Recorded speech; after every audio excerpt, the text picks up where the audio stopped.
Merci de votre présence ce soir. Nous attaquons une première conférence donc d'un cycle d'une douzaine de conférences qui s'appelle aujourd'hui Culture Sport. Donc pour que ce soit clair dans les esprits de chacun, nous avons fait glisser les conférences qui s'appelaient les mardis du master en des conférences qui s'appellent donc Culture Sport et qui permettent de fêter notre union, on va dire, avec l'INSEP Alumni et représenté donc ce soir notamment par Bernard Gros-Georges.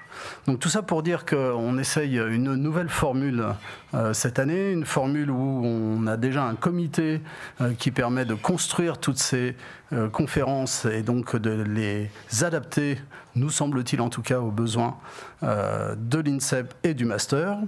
Et puis nous avons souhaité également avoir des conférences plus vivantes et donc d'inviter plusieurs conférenciers dans la mesure du possible et d'animer les conférences avec un ou deux animateurs à chaque fois.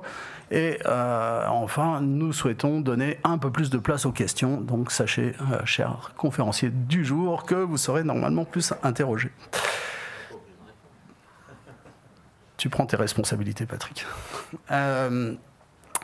La formule change également par rapport à ce que l'on souhaite développer ici dans ces conférences. Tout d'abord, on souhaite développer deux débats au travers des 12 conférences à venir. Le premier porterait davantage sur tout ce qui tourne autour de la performance du sportif de haut niveau et ce qui peut faire la performance de demain, ce qui peut contribuer à améliorer la performance de demain.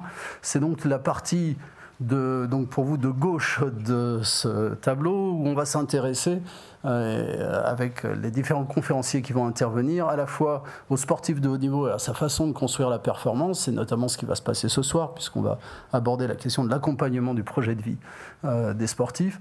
On va s'intéresser au collectif du sportif de haut niveau, au staff qui l'entoure. Et donc, on va rester davantage sur, on va dire, les structures internes plus que sur les structures externes. On aura un deuxième débat qu'on souhaite développer qui portera davantage sur les enjeux politiques, économiques et stratégiques, où là, les conférenciers aborderont davantage des problèmes, on va dire, de société ou d'environnement ou encore des problèmes de géopolitique, des problèmes internationaux. Et tout ça dans la perspective, bien sûr, de la construction des Jeux Olympiques et Paralympiques de 2024. Donc, on a souhaité que l'INSEP soit vraiment au centre des débats, à l'interface en tout cas de nos préoccupations. Et donc c'est le fil rouge qu'on souhaite développer toute cette année et probablement les prochaines.